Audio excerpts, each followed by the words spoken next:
Ombudsman John Walters says the absence of any successful prosecution of such crimes reflects the judiciary system's failure.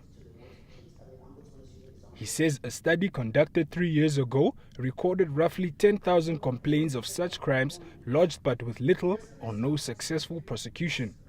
Walters, who made the remarks during a public discussion on hate speech, singled out a few racial incidences in Namibia, most of which are yet to be heard in a court of law.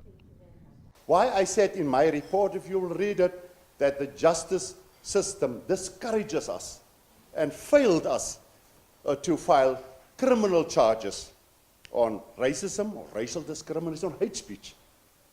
No case of racial discrimination, racism or hate speech, yes, I'm done, can be prosecuted without the written authority of the Prosecutor General. Now you can see the long process of how case will take place. And then the criminal justice system, a couple of years ago, 3 years ago, 4 years, I inquired.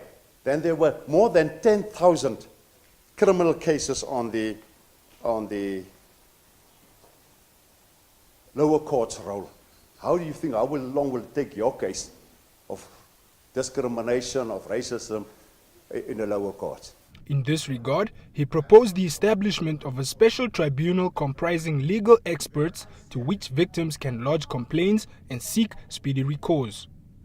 Walters is also unhappy that a report he submitted to all government ministries in January, in which he stated key possible recommendations on how to deal with racism in Namibia, was gathering dust, with only 2 ministries having responded to it. Meanwhile, Chairperson of the Law Reform and Development Commission added stereotypes about various tribes in Namibia must be fully interrogated prior to an open dialogue on such crimes. Typically, when somebody is appointed, people will always ask you whether the person is Oshuambo, Damara, Nama, or Shiherero.